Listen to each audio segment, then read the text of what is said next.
visto un problema. Bien. Ahí compartimos y continuamos. Lo que sí les digo, que el examen que íbamos a tomar hoy es 8, el 15 pasa para el 22. Eso porque nos atrasamos. Y que están invitados, no sé, Gonzalo, si está bien, para la charla del miércoles de enfermedad Sí, hemolítica sí, recién perfecto. nacida. No sé si está bien la invitación, Gonzalo. Sí, sí, Eh, sí, perfecto, perfecto. Así que, bueno, vamos a compartir, vamos a continuar con anemias hemolíticas y talasemia.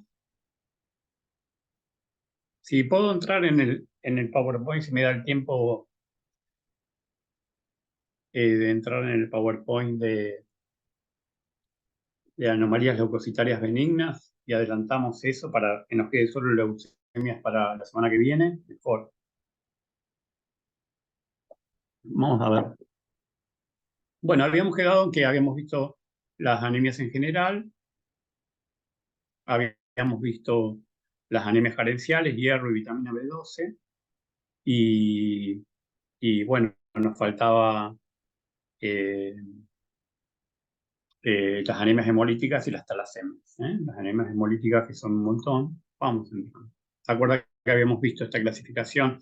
Ya la habíamos visto en la diapositiva anterior, congénitas, adquiridas. Este gráfico también lo habíamos discutido. ¿Se acordaban que se formaba, a modo de repaso, era una ictericia prehepática, que formaba bilirrubina no conjugada, y este glóbulo rojo, al romperse, libera una isoenzima que es la LDH, la famosa LDH. Por eso los pacientes con hemólisis tienen el LDH aumentado. El hierro se reciclaba, este hierro vuelve a la sangre y circula junto a la transferrina, los aminoácidos de la proteína también se reciclan. Y bueno, y después teníamos los parámetros de hemólisis hematológica. ¿Se acuerdan? Esta clasificación también la habíamos visto en la diapositiva anterior, la habíamos cargado.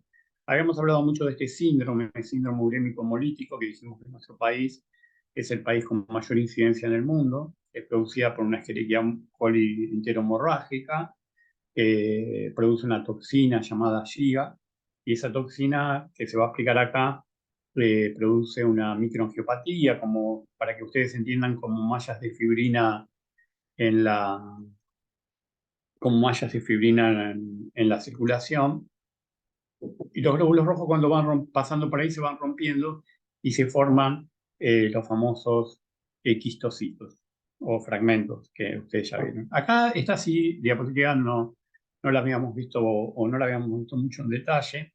Esta es arbolitos que ven acá, ven todos estos arbolitos. Estas son las glicoforinas. Estas son muy importantes para la determinación de los grupos sanguíneos. Si me van a escuchar en la charla del miércoles de enfermedad hemolítica del recién nacido, van a ver que los antígenos eritrocitarios están muy comprometidos en el tema de esa patología, que es una anemia hemolítica, la enfermedad hemolítica del, la enfermedad hemolítica del recién nacido. Ven que acá hay unas proteínas que forman como un canal donde van pasando las distintas sustancias. Después de los arbolitos viene esta banda 3. Después hay otra proteína que hace de conexión con estas que son más fibrilares, ahora vamos a ver cómo se llaman. La de conexión se llama anquirina, acá hay una proteína redondita 4,2, hay una 4,1, todas las que hay. Y después tenemos la gran proteína importante que estamos acá hablando, ¿ven? Esta que está acá, que es la espectrina. Hay muchas de estas debajo. Todo esto que está debajo de acá, todas estas proteínas, forma lo que se conoce como citoesqueleto de la membrana eritrocitaria.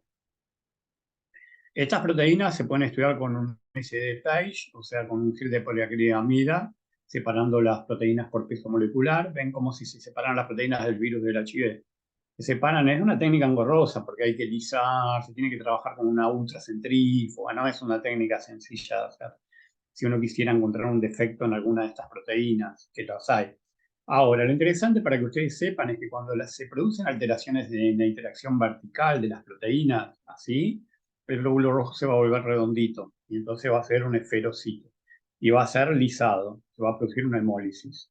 Y cuando el defecto es entre las proteínas en el aspecto horizontal, se va a producir un problema que el glóbulo rojo va a transformarse en un glóbulo rojo elíptico, ¿sí? Y también va a ser lisado. ¿Ven todas las proteínas como se separaron? Entonces empezamos con la primera patología, ahora sí ya en detalle, hemolítica, que es la esferocitosis hereditaria. Como lo dice la palabra, esta patología va a aparecer en los niños, en los recién nacidos, se va a ver que el paciente tiene una anemia. Y entonces, sí, con una bilirrubina no conjugada alta y todos los aspectos que ya venimos diciendo, puede ser autosómica dominante, un 80%, y hay un 20% recesiva. Depende de los genes involucrados. ¿Sí?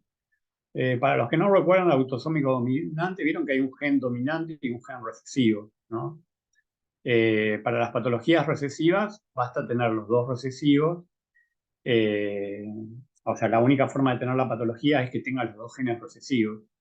En cambio, en las patologías dominantes, por ejemplo, sería una A chica, A chica, si fuera el gen para la proteína del eritrocito. Si el gen se llamara A, tiene que ser, la única forma de tener la patología es A chica, recesivo. Porque lo dice la palabra, si hay un dominante no se va a expresar la enfermedad. Y en la autosómica dominante tenemos dos variantes. En la autosómica dominante podría ser, vamos a suponer que el gen bueno para la formación de la proteína es el A grande, mayúscula, y entonces tenemos dos posibilidades. O es heterocigota A grande, A chico, como es dominante el A sobre la patología, va a haber enfermedad, o puede ser A grande, o va a ser homocigota. ¿Se entiende, no? Si fuera el gen fuera recesivo, como hay en esta mutación, son dos mutaciones distintas, ¿no? Tiene que ser los dos recesivos, si no, no hay enfermedad. Y cuando es dominante, o sea, A grande, puede ser A grande A chico, heterocigota, o A grande, homocigota. Hay dos variantes, homo y heterocigota. El 80% es autosómica dominante, para que como un mini repaso de genética general, para que ustedes entiendan. ¿Se acuerdan que los genes eran por alelos, padres materno y paterno? Miren todos los genes, tienen nombres, ¿no? AN1, referente a la anquirina, ¿eh? Referente a diferentes tipos de proteína. Son todas las mutaciones, ustedes no lo tienen que saber. Lo importante es que se debilitan la unión de ese citoesqueleto que acabamos de ver, de membrana sobre la doble capa lipídica, disminuye la estabilidad del eritrocito y se forman como microvesículas como pequeños globos que se cortan y se pierden de lipídico y cuando se reorganiza la membrana plasmática se forma un esferocito. Se forma el típico esferocito. Y ese esferocito cuando pase por el vaso órgano, ¿sí? No se puede formar bien por los sinusoides esplénicos y va a ser tomado por los macrófagos y va a ser, ¿cómo se llama? Va a ser destruido. Va a ser destruido ese ferocito. Y entonces el paciente va a tener anemia y todos los parámetros de hemólisis que nosotros ya vimos, de bilirrubina y todos los parámetros. Lo importante acá es la observación del frotis, porque en el frotis vamos a ver esferocitos. Los esferocitos se pueden ver, los esferocitos son más chiquititos y pseudo hipercrómicos, son como más oscuros. Nosotros tenemos dos posibilidades en la observación del frotis cuando tenemos esferocitos. O vemos un componente esferocítico, o sea, no son todos esferocitos, eso se ve en muchos pacientes adultos, por ejemplo, en pacientes que tienen anemia hemolítica autoinmune, por anticuerpos que se pegan a la membrana eritrocitaria. Entonces, el anticuerpo al pegarse también pasa lo mismo, el mismo fenómeno que les estaba comentando recién. Al pegarse el anticuerpo, los macrófagos le sacan como pedazos de membrana y le sacan como pedazos de membrana y cuando la membrana cuando la membrana se cuando la membrana se reorganiza se forma un esferocito, ¿no? Pero se forman algunos esferocitos. En el caso de anemia hemolítica autoinmune, porque ahí no hay un componente genético sobre el eritrocito que todos son esferocitos. En cambio, en la esferocitosis hereditaria, en esta, todos son esferocitos, porque hay una alteración genética que ustedes están viendo ahí arriba. Entonces, queda claro, puedo ver todo esferocítico, eso lo voy a ver en las primeras etapas de la vida de la persona, del chiquito, ¿no? Porque va a tener hemólisis, una cosa clínica que van a tener estos pacientes es que tienen, ¿cómo se llama? Esplenomegalia, o sea, un agrandamiento del vaso. Porque el vaso, los macrófagos del vaso están como hiperactivados. Se dice que hay un hiperesplenismo. Acuérdense que todo lo que es esplénico quiere decir vaso. Hay un hiperesplenismo, un aumento de la actividad del vaso. Y una esplenomegalia, porque el vaso, ustedes piensan, si ustedes hacen trabajar mucho el músculo, el bíceps, van al gimnasio y trabajan el bíceps, se agranda, ¿no es cierto? Si ustedes, el vaso está hiperfuncionando porque está hemolizando, se agranda y produce lo que se llaman en medicina esplenomegalia. El agrandamiento del vaso es muy peligroso siempre, ya sea por anemias hemolíticas o por otras patologías, incluso puede ser por piensen, por una infección, por una mononucleosis, una infección por Epstein-Barr, también hay esplenomegalia. El problema es que cuando el vaso se agranda, se puede romper, estallar, y hay un sangrado importante, en cirugía, se puede vivir sin vaso, ustedes ya lo saben. El vaso siempre o es por una enfermedad que se ha extirpado o explotó directamente, o por un accidente, o a veces en algún asalto, algo así de inseguridad, con un cuchillo clavan y destruyen el vaso. El vaso, o un accidente, el vaso se puede vivir sin vaso. Por eso, sépanlo, puede vivir sin vaso. Es un órgano que ayuda a la hemocateresis. Cuando no tenemos vaso, la función de hemocateresis la tomarán los macrófagos del hígado, la hemocateresis normal, ¿no? Que es la destrucción de las células envejecidas, las células de Kussner, macrófagos. Eh, y bueno, eh, el vaso es un órgano que ayuda a la maduración inmunológica. ¿Se acuerdan de eso, no? Los linfocitos parte maduran en el vaso. Entonces, si no hay vaso, uno está como más inmunosuprimido. Entonces, tiene que tomar la persona sin vaso, que puede vivir normalmente, requiere como una pequeña prevención frente a los procesos infecciosos y todo. Tiene que estar más protegido, con las vacunas, todo. Estar bien protegido porque está con una pequeña inmunosupresión. Más allá de eso, no. A veces el vaso hay que sacarlo. En estos pacientes hay que sacarlo. Con la tracemia mayor o homocigota, hay que sacarlo. Cuando la esplenomegalia es muy grande, el agrandamiento del vaso es muy grande, aprieta a todos los órganos que están por alrededor, el hígado, hace gigante el vaso. Yo he visto una biopsia una vez en los años 90 de un paciente con talasemia homocigota o mayor, es gigante, se hace grandísimo. Entonces hay que sacarlo porque aprieta a los otros órganos.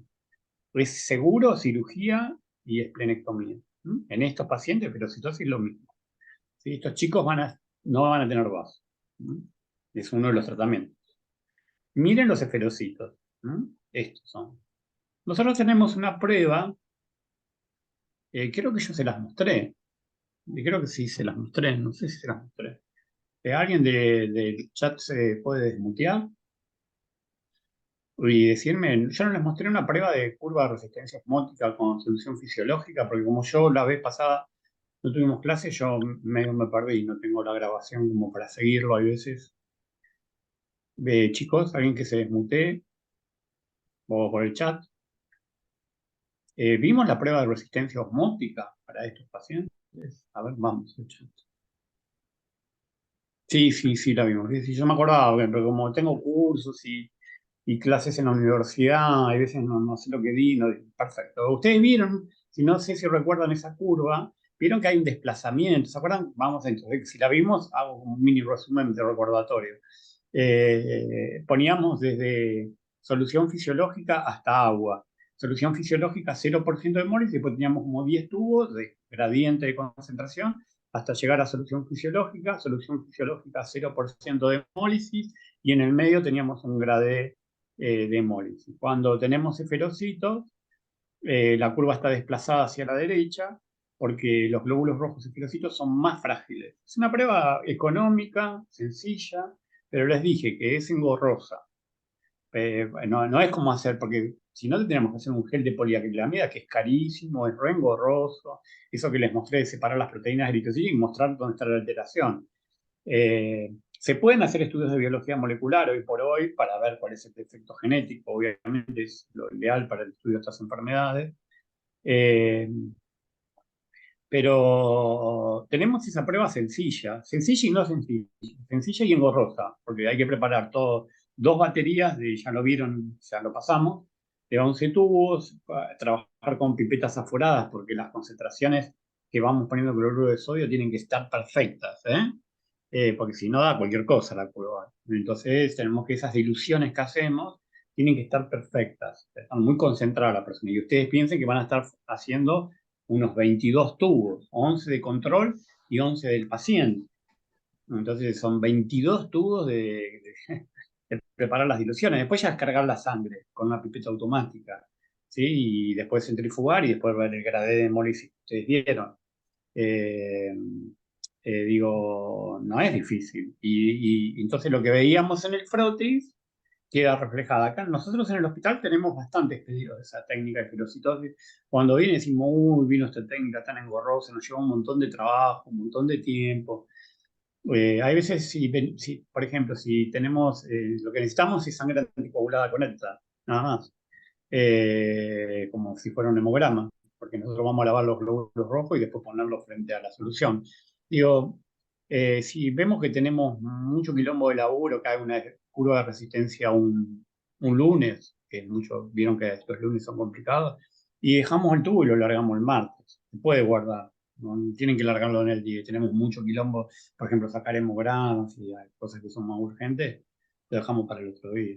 Acá tenía la curva que ya la vimos, ¿se acuerdan? Esta era una normal y para la misma concentración de cloruro de sodio, el rojo está desplazado, o sea, hay más hemólisis. ¿Ves que dice ferocitosis hereditaria? Es muy fácil hacer la curva, nada más que es engorroso. Después yo les dije que había enzimas que eran necesarias para obtener energía o para protegerse del estrés oxidativo, ¿no? Entonces, eh, eh, perfecto, no, ahorita estaba viendo el chat. Entonces tenemos eritroenzimopatías del metabolismo energético y eritroenzimopatías del metabolismo antioxidante. O sea, dijimos, ¿se acuerdan que yo les mostré? Creo que acá hay otra diapositiva igual. Digo, tenemos el glóbulo rojo hace glucólisis, no tiene mitocondrias, el glóbulo hace glucólisis anaeróbica hasta el lactato. De hecho, el lactato pasa sangre, ese lactato. El glóbulo rojo es muy importante porque el glóbulo rojo, si ustedes hicieron algún curso de equilibrio ácido-base, de medio interno, el glóbulo rojo es muy importante en el control del pH sanguíneo. Parece que no, pero no solo es su función de transporte de oxígeno. Y aparte el glóbulo rojo no tiene ninguna organela, ¿no? No es redonda, es un disco. O sea que obtiene energía nada más, porque ese lactato pasa a sangre y de ahí pasa al hígado y ese lactato el hígado lo puede transformar en glucosa. ¿Eh? Incluso hay un ciclo entre el músculo y también en el músculo. Vieron que cuando el músculo se expone a un ejercicio muy intenso, cuando el músculo se pone frente a un ejercicio muy intenso, ¿cómo se llama? Empieza a producir lactato, porque no era, o sea, primero usa el oxígeno y hace ciclo de Krebs, la célula muscular, hace ciclo de Krebs, fosforilación, obtiene ATP, usa fosfocreatina.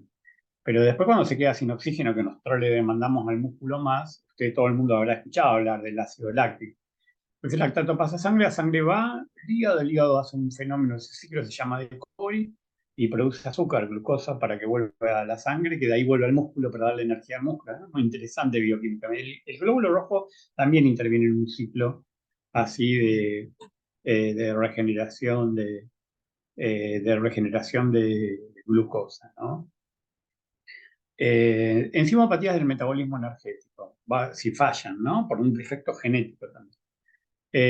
Va a haber menos producción de ATP, disminuye la capacidad energética del eritrocito. El eritrocito envejece al no tener energía, eso le pasa a cualquier célula, envejece en forma prematura y por lo tanto, al envejecer en forma prematura, se hace un neferocito también en forma prematura y es tomado por el sistema mononuclear fagocítico del vaso y es destruido. Y después, ¿qué enzimas están involucradas, ¿no? En el metabolismo energético? Esta es la más común, piruvato quinasa, que es clave en la glucólisis. Y después estas raras, yo doy clases de este y presenté algún caso, pero es muy rara. 5' está relacionada a las bases nucleotídicas, es un metabolismo nucleotídico, acá lo dice, no es importante, no tiene mucha incidencia. Con el piruvato quinaso los glóbulos rojos se ven todos crenados, ¿sí? Se ven todos crenositos, todos crenados. Acá tienen el ciclo, ¿sí? Esta es la glucólisis anaeróbica, ¿sí? El déficit de esta enzima es lo más importante. Y acá tenemos el shunt, con shunt de las pentosas, con el camino, ¿ven? Shunt. Con la glucosa 6-fosfato deshidrogenasa que produce NADPH. Y el NADPH produce glutatión reducido y el glutatión reducido nos protege del estrés oxidativo. El glóbulo rojo usa este NADH y glutatión reducido para esto. Este mismo fenómeno de shunt en la glándula adrenal, este NADH se usa para la síntesis de hormonas de esteroides. Acá no, el glóbulo rojo lo usa para protegerse de los oxidantes, que acuérdense que el glóbulo rojo está expuesto a muchos oxidantes. Los pacientes con déficit de esto hacen crisis hemorrágica. Entonces, enzimas relacionadas con la síntesis y mantenimiento del glutatión reducido, en el caso de las eritroenzimopatías antioxidantes, ya van a ver, disminuye el poder reductor eritrocitario, se los acabo de explicar. Eso hace que, por ejemplo, la hemoglobina se desnaturalice, porque es oxidada, ¿sí? Y precipita esa hemoglobina desnaturalizada. Y eso nosotros los hematólogos lo llamamos cuerpos de Heinz. No sé si algo tienen como punto. Se puede hacer un test de inducción, como el de Cycling para hemoglobina S, se puede hacer un test de inducción que se llama cuerpos de Heinz. También se oxida la espectrina y forma agregados insolubles, ¿no? La más común es el déficit de glucosa 6-fosfato deshidrogenasa, como tienen aquí, y también pueden tener, si vuelvo para atrás, este fenómeno de formación de glutatión. Este glutatión es formado por una glutatión sintetasa. Si no hay esto, no ocurre esto. Entonces, si falla la glutatión sintetasa, tampoco tengo glutatión. No es común, no es tan común. Es más común, lo más común de todas estas eritroenzimopatías, eritroenzimopatías. La gente de enzimología del Hospital de Clínicas, cuando ellos dan el posgrado de enzimas, y cuando tienen que dar eritroenzimopatía, nos invitan a nosotros, porque nosotros somos los hematólogos los que manejamos este tema.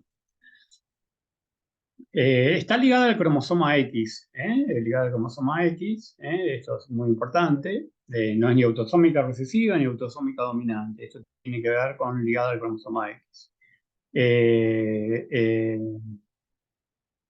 Acuérdense que las mujeres son XY, por lo tanto padecerían la enfermedad, y los hombres son, perdón, le dije mal, los hombres son XY y las mujeres son XX, repito, no puedo equivocarme acá. Los hombres tenemos 23 pares de cromosomas, 22 autosomas, 22 pares de autosomas, y un par sexual. El par sexual en el hombre es XY y en la mujer es XX. Bueno, esto está ligado a la X. Entonces, de ahí el desarrollo de la enfermedad. Se refiere a SX. El síndrome hemolítico después de la ingesta de ciertos medicamentos. Bueno, se producen como crisis hemolíticas en esta patología porque tiene que haber un factor desencadenante. A eso no es que está. ¿Se acuerdan que las hemólisis podían ser agudas, ¿no? De golpe un shock hemolítico, que es esta, o crónicas? Por ejemplo, una anemia hemolítica autoinmune, porque tiene anticuerpos pegados a la membrana, constantemente se rompe el glóbulo rojo. Acá no. Acá un factor desencadenante, el paciente no siente nada, es un factor de un medicamento, un alimento. Existe una patología que se llama fabismo, con B corta, por unas habas que producen en África. Miren dónde son las zonas de frecuencia de la patología. Producen el consumo de esas habas, producen esas crisis hemolíticas, ¿no? Esas crisis hemolíticas. Fíjense las variantes que tenemos, ¿no? Fíjense las variantes que hay 400 variantes. Eso porque las mutaciones, eh, esperen que miro alguna cosita, las mutaciones, eh,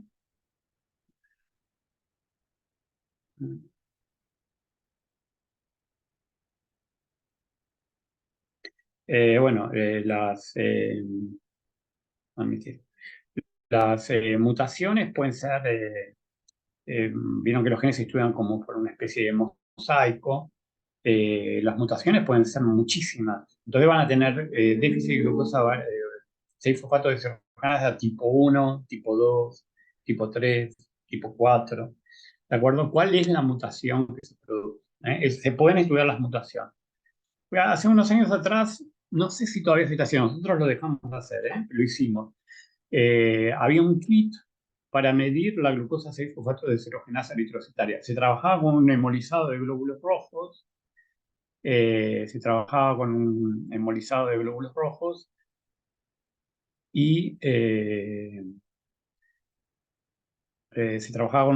glóbulos rojos, pero como no teníamos mucho pedido, después el kit se vencía. Era una técnica cinética que medía la glucosa 6-fosfato deshidrogenasa. ¿Mm? Eso no sé si se estará haciendo puede ser en la Academia de Medicina, ahí en la calle Pacheco de Melo, eh, en, en la calle Pacheco de Melo, puede ser que se esté haciendo ahí. Eh, pero no lo sé, porque es un kit que se vence rápidamente y entonces lo que sí se hace son los estudios genéticos para demostrar la presencia. Recuerden que es ligado al cromosoma X. Por lo tanto, el hombre, si tiene la enfermedad, padece la enfermedad porque tiene un solo X. En cambio, la mujer puede ser portadora, porque si es X afectado, X no afectado, portadora. O sea, la mujer para tener la enfermedad tendría que tener los dos genes afectados, los dos X. Si no, sería portadora. Repito, el hombre, si tiene el X afectada, va a tener la enfermedad, ¿sí? Porque tiene solo un cromosoma X, es XY. En cambio, la mujer puede ser portadora, tiene afectado un X, obtener la enfermedad, para lo cual tiene que ser homocigota los dos X. Esa sería la explicación. Y entonces, de acuerdo a las mutaciones, tenemos un montón. Ven que las variantes, aquí lo dice, esperen que me tapa acá, las variantes 2 y 3 son las más frecuentes. Son asintomáticas hasta que el paciente entra en contacto con el factor desencadenante, o sea, un agente oxidante. ¿Se entiende? El paciente entra con un agente oxidante y entonces hace el fenómeno de hemólisis. La destrucción de eritrocitaria mediada por anticuerpos puede ser esto es muy importante, es sumamente importante. Es muy importante, anemias hemolíticas autoinmunes, ¿no? Estamos ahora. Terminamos con esto. Y ahora estamos en anemias hemolíticas autoinmunes. Pueden ser auto o aloinmunes, las inmunes. O sea, inmune que hay un anticuerpo. O sea, la destrucción del eritrocito es mediada por un anticuerpo. De las autoinmunes son las que yo todos los días veo en el laboratorio.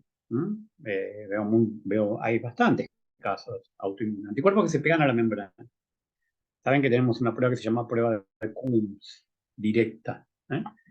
Pero después las aloinmunes, que se dirían por incompatibilidad sanguínea, vieron que de esto lo voy a explicar bien el miércoles. Hay montones de grupos sanguíneos, ¿no? De montones de grupos, sistema Kell, Duffy, ABO, RH.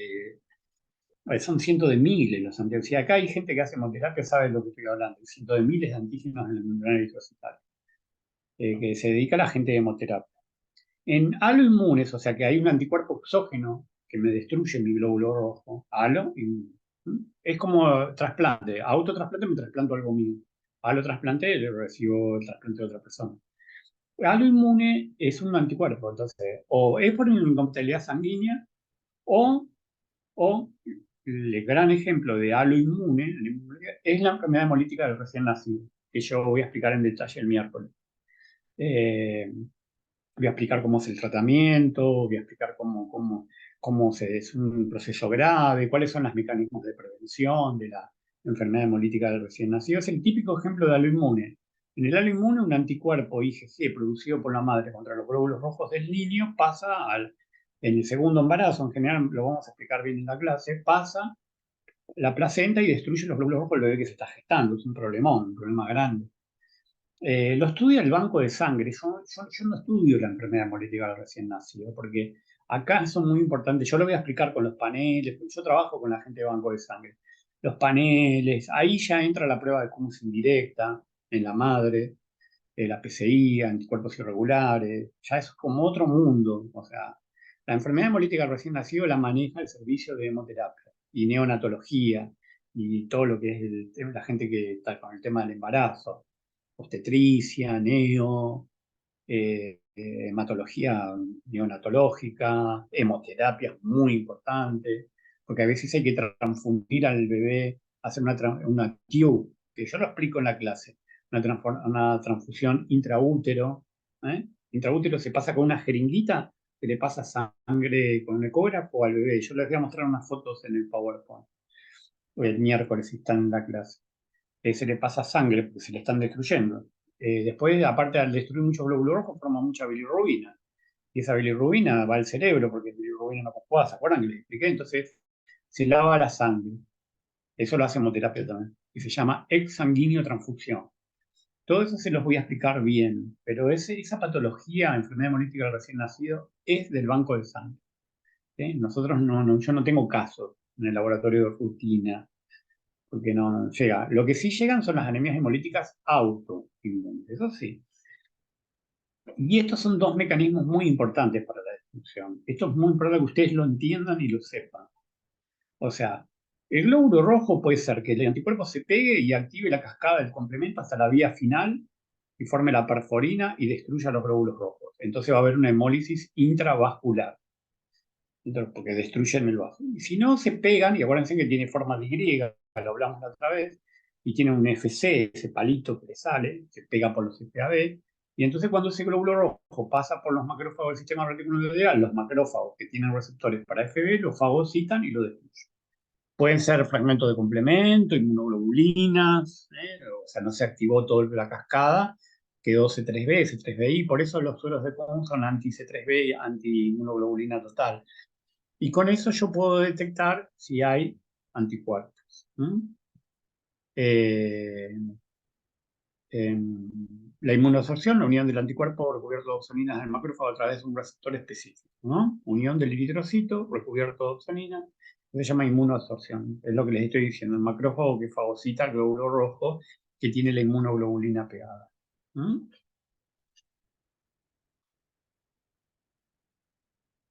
Acá lo tienen explicado, ¿no? Hematíes, HT, se pega al anticuerpo, viene para aquí, el anticuerpo activa el complemento, activación del complemento terminal, lisis, intravascular. Ahora, si no activa la cascada del complemento, ¿sí? Se opsoniza, se recubren.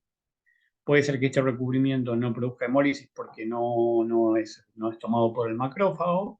Y si es tomado por el macrófago, se va a producir fagocitosis, ya sea por la inmunoglobulina o ya sea por productos que no se formaron.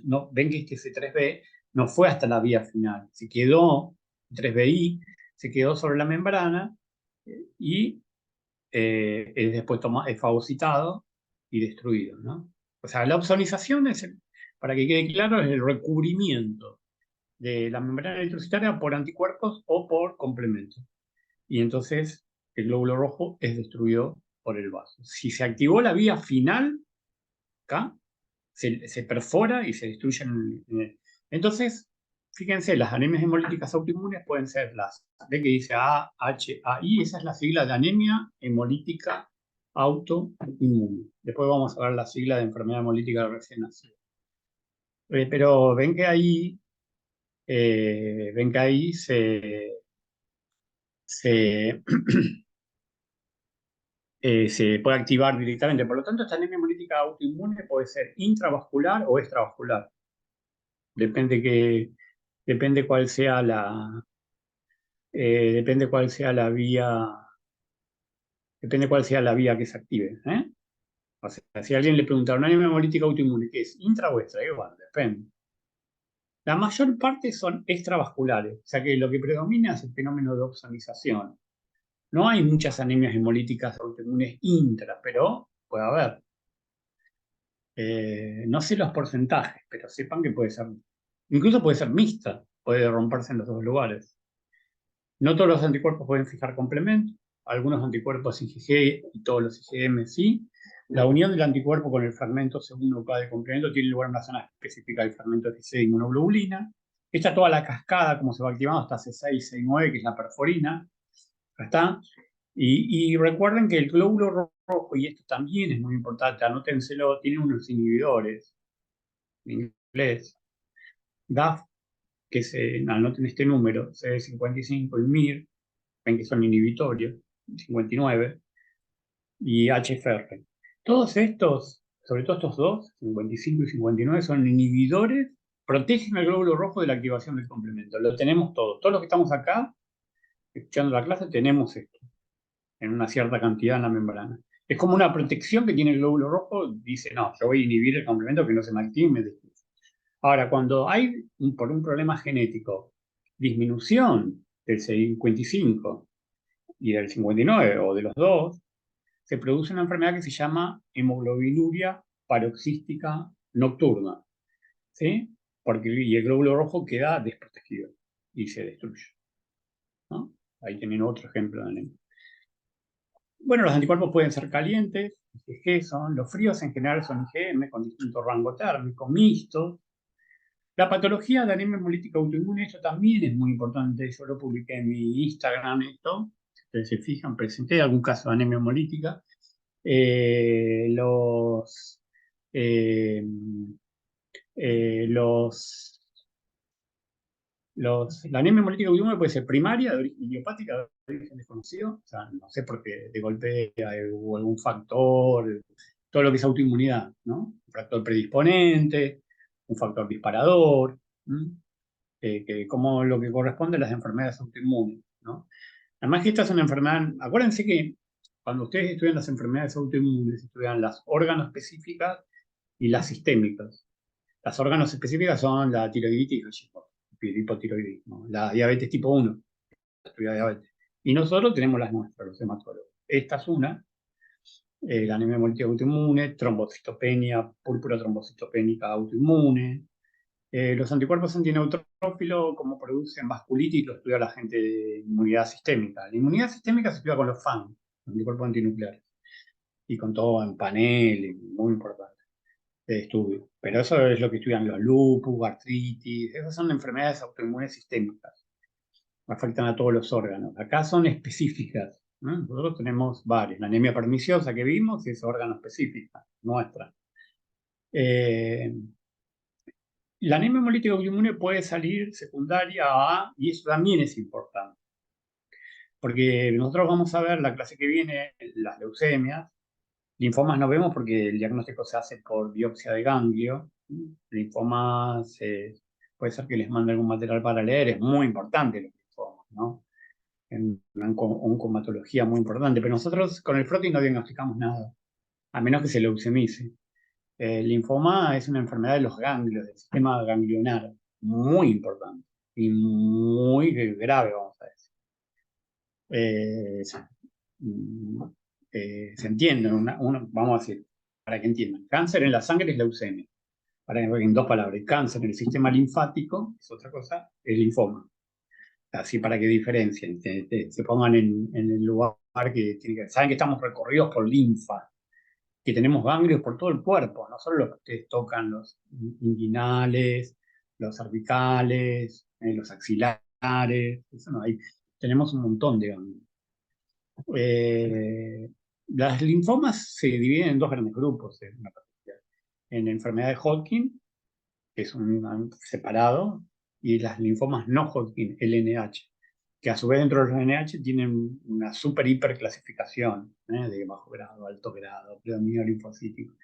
Todo eso se diagnostica por biopsiar el ganglio, tanto el Hodgkin como los no Hodgkin.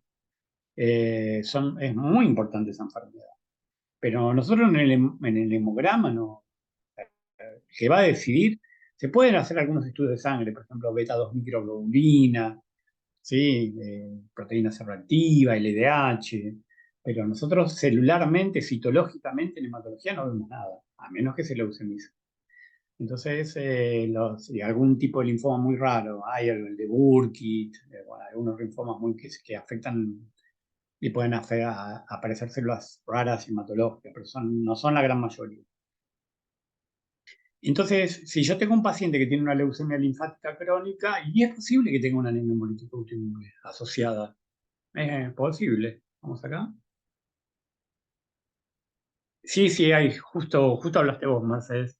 Sí, el linfoma de Burkitt, ahí justo, mira, se ve que hablaste mientras yo hablaba, vos justo escribiste, Mercedes. El linfoma de Burkitt tiene células alteradas, ¿sí? En sangre, no es común, ¿sí? También está la leucemización del linfoma de Burkitt, que es la leucemia L3, en la clasificación de la FAB. Pero más de eso no. Síndrome de Sézary, pero después no tenemos más que eso. Y con respecto al mieloma, el mieloma no es un linfoma. El mieloma que yo voy a dar un curso, ya saben, que voy a dar un curso de proteínas y mieloma, que lo va a dar una doctora que se especializa en ese tema conmigo.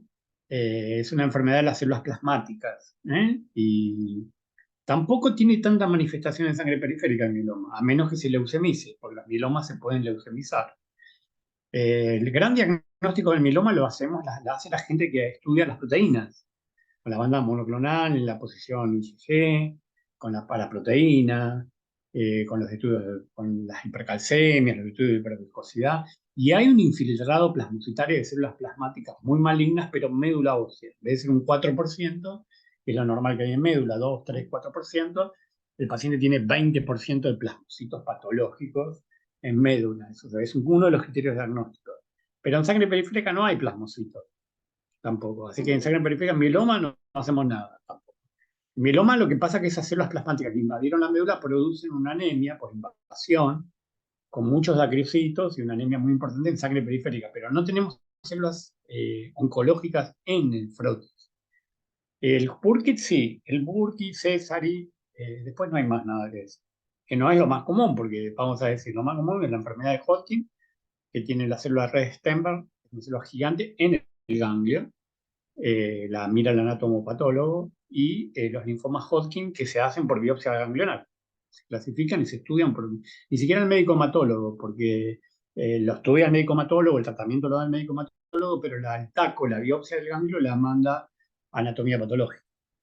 ¿Sí? Y a partir de ahí se marcan, ¿sí? Se les hace citometría también a los linfomas, mielomas, leucemias, a todo eso se les hace citometría y marcación para saber a dónde está. Lo importante acá que ustedes recuerden que las anemias hemolíticas eh, las anemias hemolíticas autoinmunes, las anemias hemolíticas autoinmunes eh, pueden ser primarias, o sea, de origen desconocido, como pasaría con las enfermedades del lupus, y eso siempre no serán lo común. Se sabe que hay factores genéticos, factores disparadores, factores, pero no se sabe por qué, cómo se originó. Y después las asociadas. O sea, yo tengo una leucemia linfática crónica, LLC, o un linfoma diagnosticado por ganglio, y el paciente tiene anemia hemolítica autoinmune, y digo, es lógico, porque tiene un linfoma, y al linfoma se asocia anemia hemolítica autoinmune. Infecciones, ¿sí? Fármacos, enfermedades inflamatorias. Cuando hay autoinmunidad, las enfermedades autoinmunes se cruzan también. Entonces, asociado al lupus, puedo tener una enfermedad anemia hemolítica autoinmune, por ejemplo, esto es LES, eh, que está asociada a una enfermedad sistémica de FAN positivo. Entonces, lo interesante es eso. Quiero que les quede el concepto. O es primaria, no sé de dónde vino, se disparó, o es secundaria. Entonces, secundaria es bueno, porque tengo un linfoma y tiene un linfoma.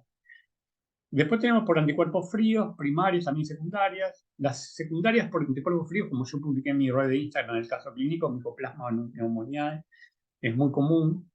Esto produce una crioaglutinación de los glóbulos rojos y es lo que vimos, ¿se acuerdan? Cuando vimos en la parte de contadores hematológicos, esa muestra que poníamos a 37 grados para procesarla, que daban los datos mal, que lo único que leía bien era la hemoglobina, es esto. Por hemolicinas, la frigor, estas son más raras, idiopática, por infecciones víricas o sífilis, estas son más raras. Diagnóstico de la anemia hemolítica autoinmune. Bueno, anemia, frotis. Vamos a ver, esferocitos, porque se recuerdan que les dije que se ve un componente, eh, ferocítico, ¿sí? ¿Se acuerdan que les dije que el macrófago tomaba parte? Me da un poco de calefacción.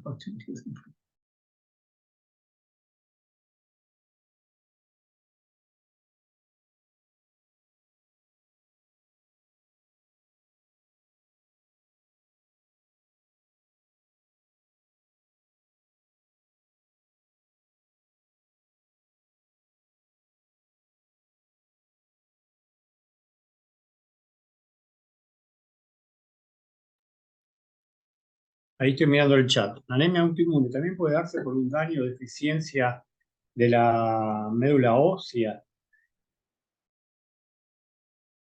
Eh, no, no. Estoy pensando en la pregunta que me hace Roxana. eh, o sea, vos tenés tu glóbulo rojo, los antígenos de tu glóbulo rojo no son reconocidos como propios y son atacados por el sistema inmune. No sé si el daño podría venir a partir de la médula ósea. Déjame que te lo averiguo, pero es una buena pregunta para Roxana. Fríos y calientes tienen que ver cuando hacemos la prueba de compatibilidad que hacemos. Sí, eso sí, eso sí. Anticuerpos fríos y calientes tiene que ver con eso, sí. De que trabajas en hemoterapia. Con respecto, sí, eso es perfecto, María Soledad. Y con respecto a la pregunta que hizo Roxana, me pareciera que no es un daño o deficiencia de la médula ósea. O sea, el daño o deficiencia de la médula ósea, ¿qué anemia va a producir? La pregunta es buena. O sea, si yo tengo un daño, incluso por autoinmunidad, ¿no? Un componente de autoinmunidad. Daño en la médula ósea por autoinmunidad. Escuchá, Roxana, y escuchen todo. Tengo linfocitos T citotóxicos o anticuerpos que atacan a la célula madre. O atacan algunos componentes progenitores de la médula ósea. ¿Puede existir? Sí. ¿Eso existe? Sí, existe. Si es tu pregunta, pero no producen anemia autoinmune. Lo que está produciendo ahí es una anemia aplásica, escribir acá, o una aplasia medular, escribir acá. Lo que produce, y eso se da por fenómenos inmunes, autoinmunes. O sea, pero la autoinmunidad no es en sangre periférica. La autoinmunidad es en los progenitores eritroides. Y por lo tanto vos vas a tener una aplasia. Y vas a tener anemia. Pero no es este tipo de anemia. No sé si te contesté la pregunta con respecto a lo que vos me estabas preguntando. ¿Mm? ¿Está bien, Roxana? O sea, sí, podés tener autoinmunidad contra la médula, sí, totalmente. De hecho, es lo que más se postula con respecto a la aplasia medular global. O sea, que está todo bajo. O sea, son anticuerpos y linfocitos T citotóxicos dirigidos contra la célula madre. Y el problema del daño lo tenés en la médula ósea. Sí, sí. El daño lo tenés en la médula ósea, sí, totalmente. ¿Sí? Eh, ¿Se entendió, no? Sí, creo que sí. Pero no son anticuerpos que se pegan en la periferia, como es acá. Los reticulocitos están aumentados, la bilirrubina está aumentada por la no conjugada, la aptoglobina está disminuida, la LDH está aumentada, la prueba famosa de Kunz directa es positiva. La gente de hemoterapia hace unas pruebas más sensibles, en geles. Nosotros hacemos la típica prueba de Kunz directa, tomamos los glóbulos rojos, los lavamos, tomamos una alícuota del paquete globular y los lavamos 3 veces. Una vez lavados, preparamos una solución entre el 3 y el 5%. Se prepara a ojo, porque ya tenemos el ojo hecho. Si no, se puede aplicar una formulita. Preparamos una solución al 3 y 5% y tenemos. Lo ideal sería tener un control positivo, ¿no? Nosotros no lo tenemos. Eso lo tiene el banco de sangre. Nosotros largamos el control negativo y el paciente. En el control negativo ponemos 2 gotitas de sangre del lavado de 5% y 2 gotitas de solución fisiológica. Y en el tubo paciente ponemos 2 gotitas de sangre del lavado del 5% y 2 gotitas de suero de Coombs, que generalmente viene en color verde, prueba de suero de Coombs, antigamma globulina total. Le damos lo ponemos en la centrífuga, le subimos la centrifugación y cuando vemos que vieron que la centrífuga, ponemos al máximo, vieron cuando la centrífuga empieza a hacer el ruido que toma la velocidad como un avión que va a despegar, cortamos. O sea, es un segundo. Pongo a 3000 RPM y cuando la centrífuga empieza a hacer mucho ruido, que arrancó con toda la velocidad, corto. Eso se hace porque no quiero que se me apelotonen los glóbulos rojos y después no puedo ver bien si hay positividad o negatividad. Después bajo luz, voy deshaciendo despacito los pellets que se formaron y ahí veo si hay aglutinación o no. Si dudo, porque hay CUMS se forman por cruces que son muy débiles, miramos al microscopio el control y miramos al microscopio el paciente, en el mismo porta. Si miran al microscopio solo un 40 por, van a ver que el control, que no tiene suelo de Coombs, los glóbulos rojos se ven como vieron en los sedimentos urinarios, se ven todos separaditos. Y en el paciente, si el dudoso, se van a ver algunos racimitos de glóbulos rojos que indica que es positivo, ¿no? Porque a veces son débiles las pruebas de Coombs, ¿sí? Bueno, o sea, a veces son débiles las pruebas, ¿eh? No sé si lo pregunté, ¿qué pasaría si lavo mal los glóbulos rojos? ¿Obtengo un falso positivo o un falso negativo? Creo que la hice la pregunta, pero para ver si la hice, para ver si aprendí. Y si no la hice, van a aprender ahora. ¿Qué pasa si yo digo, estoy apurado? No, la hago una sola vez, no 3 veces. Me lleva mucho tiempo, estoy apurado, me quiero ir a mi casa. La hago una vez, preparo un lavado y chao, lo largo. ¿Para qué 3 veces lavado? Piensen que la clave en esta técnica del suelo que expliqué recién de la prueba de Kuhn directa está en el lavado. ¿Qué haría? Va a dar mal, ya lo digo, si lavan una sola vez. ¿Qué daría? ¿Falso positivo o falso negativo? Claro, tiene que ver con eso, María Soledad. ¿Qué daría? ¿Falso positivo o falso negativo? Todo el mundo creo que entiende que es un falso positivo o un falso negativo. Que me dé algo positivo que no es positivo, o que me dé algo negativo que no es negativo. Falso positivo dice María Soledad, no. A ver, escucho a los demás. A Mercedes, ¿qué le parece? Falso negativo dice Roxana. Ya tenemos dos opiniones diferentes.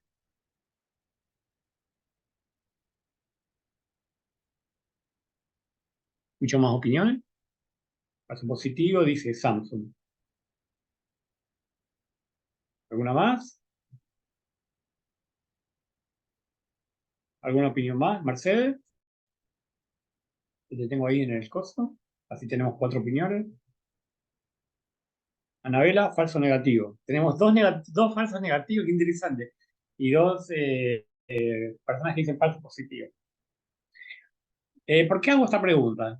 ¿No? Yo empecé a hacer hematología en el año 1990, casi 89, 90, así que ya saben mi edad, soy una persona grande y ya tengo muchos años de hematología. Empecé en el 90, tengo 33 años, creo, de hematología. Si no hago mala cuenta, ya perdí noción, pero tengo muchos años de hacer hemato. Cuando yo entré, la profesora me tomaba examen, preguntas, cuando entré en la cátedra, y una de las preguntas que me hizo, ella se especializaba aparte en el tema de hemoterapia y todo eso. Y dice, Claudio, ¿qué pasa si la vas una sola vez? Yo las largaba las pruebas. ¿Qué pasa si le largas una sola vez? ¿Tenés un falso negativo? Y yo contesté, por los que contestaron aquí, falso positivo. Me dice, falso positivo. Y me dice, ¿por qué? Porque si pensás falso positivo, tenés que explicar por qué. Y entonces yo contesté lo que escribió acá en el chat María Soledad, que puso que interfieren las proteínas del plasma. Y yo supuse que si lavaba mal, me quedaban los anticuerpos, las inmunoglobulinas pegadas del suero, arriba del glóbulo, y cuando ponía el suero común me daba positivo. Eso supuse yo, tendría unos 20 y pico de años, hacía 10 días que estaba en la cátedra. Y me dijo, no, Claudio, no, si da falso negativo. O sea que la respuesta es falso negativo. Si pusieron falso negativo está bien. Eh, pero ¿por qué falso negativo? Falso negativo porque el fenómeno es lo mismo. Las proteínas que quedaron plasmáticas porque se lavó poco, las inmunoglobulinas que quedaron de suero y quedaron mezcladas con el lavado porque no se lavó bien, lo que hacen es bloquear al suero autoinmune. Le quitan potencia al suero autoinmune, le quitan potencia al suero de Cummings, porque bloquean las antigamma globulinas. Si yo dejo gamma globulina flotando, suelta, porque la ve mal, lo que hacen es bloquearme el antisuero, que es una antigamma globulina. Y el suero pierde potencia con respecto a pegarse a anticuerpos que están en la membrana. Sobre todo si la presentación de anticuerpos en la membrana, las copias de anticuerpos en la membrana es pobre, vamos a decir, va a ser una prueba de Kuhn débil. Y si yo la ve mal, le quité potencia al suero de Kunz, me da negativo. Y no es negativo, es positivo. Lo que pasa es que yo estoy bloqueando el antisuero. Es un falso negativo. ¿Se entendió? Y entonces hay dos puntos a tener en cuenta. Falso negativo y la importancia del lavado. No es que esté apurado. No sé, pueden estar apurados, pero tienen que lavar 3 veces. No llega tanto tiempo lavar tampoco. Cargan fisiológica, homogenizan, no agitan porque lisan. Ponen en la centrífuga, centrifugan 2 minutitos, 3 minutitos, sacan, tiran el sobreante, cargan de nuevo fisiológica, acuérdense que los lavados se hacen con fisiológica, y tiran de nuevo y lo hacen de nuevo 3 veces. Se hace bastante rápido, no lleva tanto tiempo. Y después la prueba tampoco. ¿Sabes? El problema es cuando son dudosas. ¿Sí? Acá tenemos una anemia hemolítica autoinmune, los que presentan crioglutinina, ¿ven? Se ven abrumados los glóbulos. Así no es porque el frutis esté feo, es porque se agruman así. Ustedes miran un paciente que tiene crío y IgM, una anemia hemolítica por anticuerpos fríos, y se ve así. Y se pueden ver efetocitos. La prueba de Kuhn directa es un reactivo polígico específico, anti-IgG, anticomplemento. Si es positiva, se procede al uso de sueros específicos para determinar el tipo de anticuerpo y o complemento. O sea, lo que quiero decir acá es que si dio positivo, ya después se maneja el banco de sangre. Ellos eluyen el anticuerpo, que está, o sea, lo despegan del glóbulo, eso no lo hacemos nosotros, y lo enfrentan a un panel de antígenos. Entonces saben directamente contra qué antígeno está dirigido.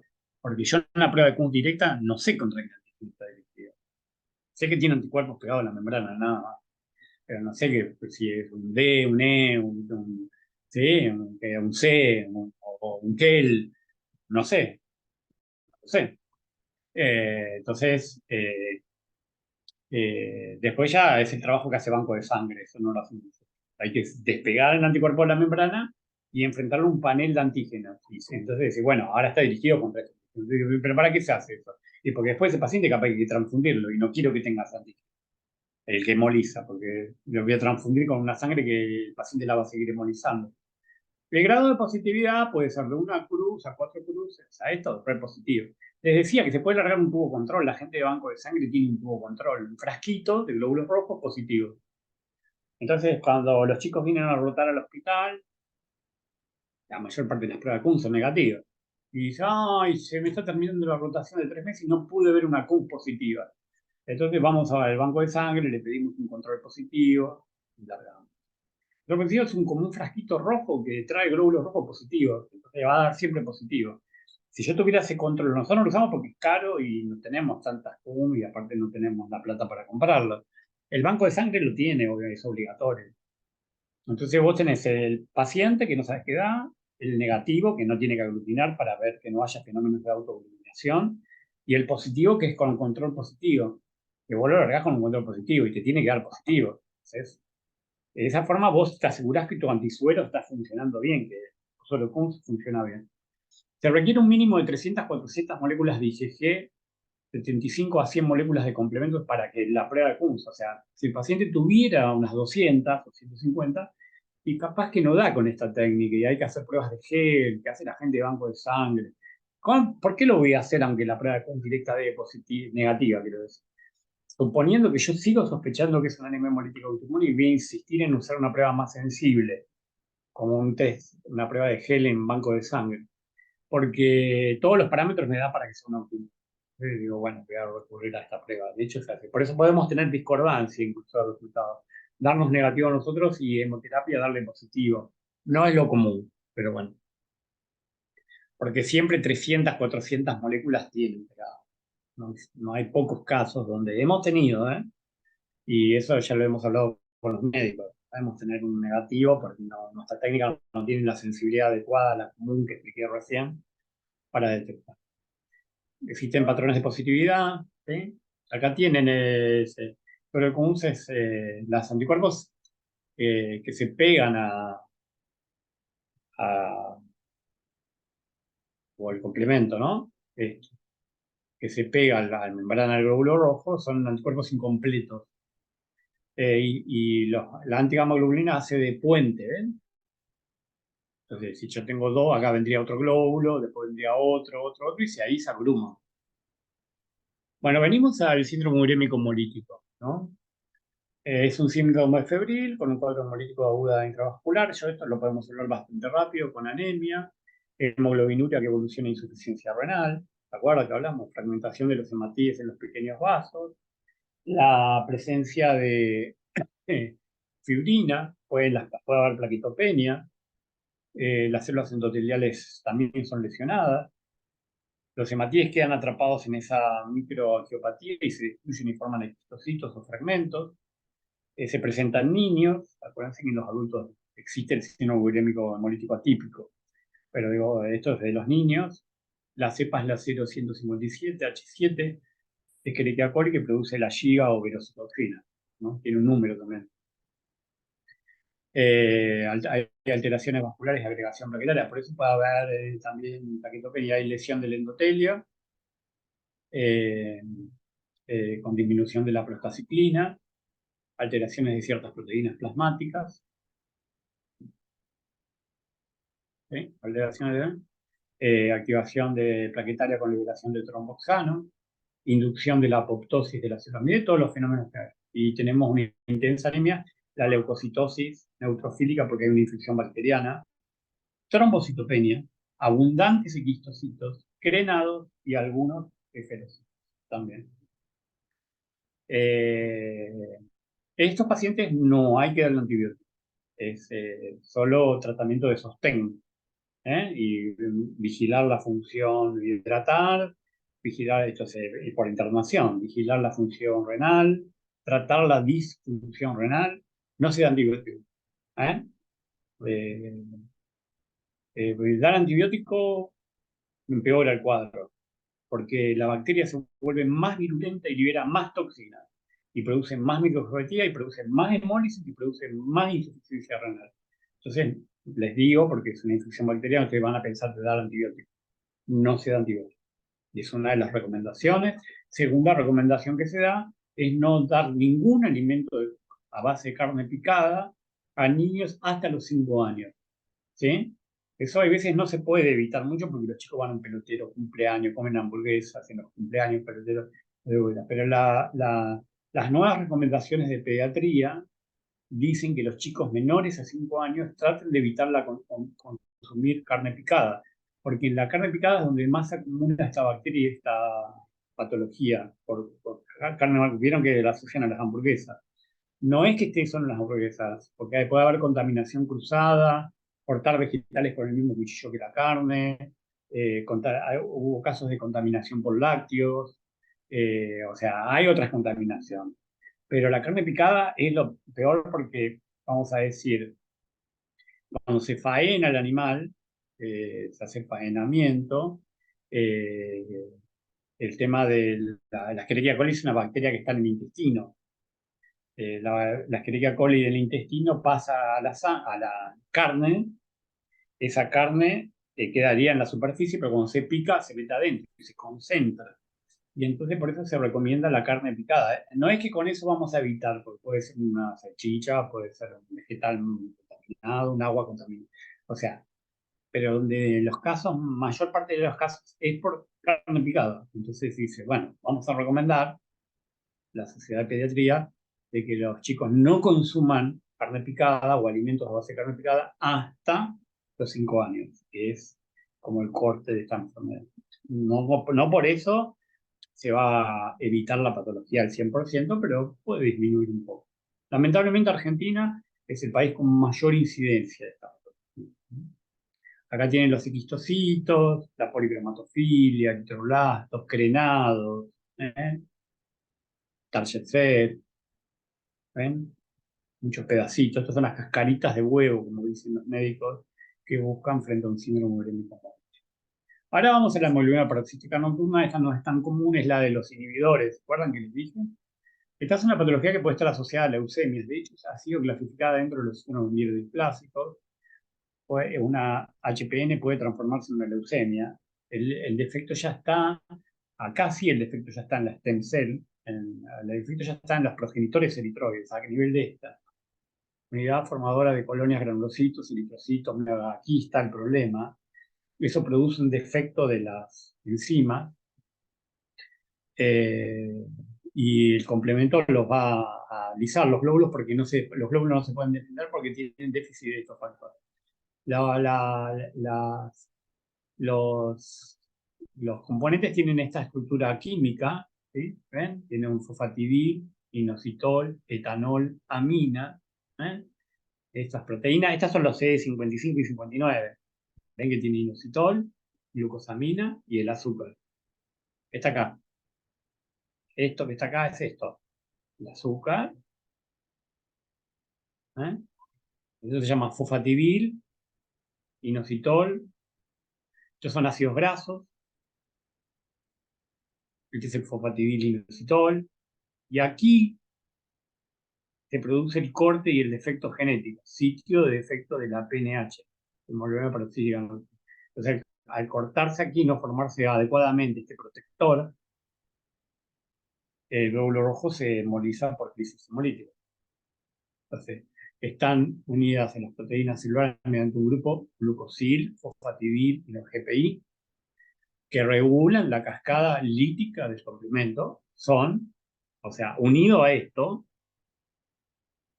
es el GPI, ¿no? Si el GPI está anómalo, no se pueden pegar los inhibidores, ¿sí? Ni este ni este. Y entonces tengo déficit de 55 y 59. ¿Sí? Y entonces existe un déficit de proteínas GPI. Las proteínas unidas a este compuesto se llaman GPI. Entonces, no estoy protegido y tengo crisis hemolítica, sobre todo nocturna, por cambios de pH sanguíneo. ¿Sí? Entonces, eso es lo que ocurre, ¿no? GPI no puede fijarse en la membrana de los eritrocitos por este defecto, mutación en el PIK-A, ¿sí? Que es el gen que codifica la síntesis de GPI. Entonces, es a nivel de las unidades formadoras. Fíjense que el problema sí acá ya es medular. Con respecto a la pregunta que me hicieron de anemias hemolíticas autoinmunes, ¿sí? Eh, la HPN está asociada a leucemias agudas y aplasia medular, porque el problema viene en la médula. Existen dos poblaciones de eritrocitos, ¿no? HPN, según existe una deficiencia parcial o total. Entonces tienen la HPN tipo 1, que es prácticamente normal, la tipo 2, que tiene un déficit parcial, con aumento de la sensibilidad de 5 veces, y la HNP3, o sea, cada vez más es la deficiencia de la GPI, y tiene mucha sensibilidad a la acción del complemento, 15 a 30 veces, no es 3A, no, es 30 veces eh, con respecto a un normal. O sea, el HPN1 es asintomático, pero 2 y 3 tienen hemólisis. ¿Mm? ¿Qué hacemos para HPN? Hemoglobina libre en plasma. ¿Se acuerdan que le dijimos que era para intravascular? Hemosierinuria, lo explicamos, en orina. Concentramos el sedimento urinario y hacemos una reacción de PERS, anemia hemolítica intravascular. Test de Ham, que es un test de exponer los glóbulos rojos a medio ácido y a complemento. Nosotros lo que tenemos que hacer es lo siguiente. Ustedes reciben un test de Ham, pedido de test de Ham. Test de Ham es para HPN. Es un test, como vieron, que hablamos de la curva de resistencia osmótica, que era sencilla y económica. El test de Ham también, no gasta nada de plata, nosotros lo hacemos en el hospital. Es un test de screening. Mejor es hacer la citometría que está ahí abajo. La citometría y buscar con monoclonal el déficit de los anticuerpos, 55 y 59, que son que hacemos nosotros en el hospital. Pero el screening lo hacemos con un test de Ham, para no gastar monoclonales, que es carísimo. La citometría es cara. Entonces, nosotros lo que hacemos es, llega a la sangre. Para un test de Ham se pide paquete globular, o sea, un tubo anticoagulado con heparina o con EPTA y suero. Son 2 tubos que necesitamos. si tienen pedido test de sangre. Y después lo que vamos a hacer en los glóbulos rojos eh, del paciente, vamos a determinar el ABO y el RH. O sea, vamos a hacer una prueba común del grupo sanguíneo. Si es A, B, si es RH positivo, si es RH negativo. Vamos bien. Lo hacemos nosotros en hematología. Una vez que ya sabemos que es A positivo, vamos al banco de sangre y pedimos una sangre compatible, o sea, un A positivo. Pedimos suero y pedimos glóbulos rojos. ¿Vamos bien? Ya tenemos 4 tubos. 2 del paciente, suero y paquete globular, y uno de un dador que tiene el mismo grupo sanguíneo que el paciente.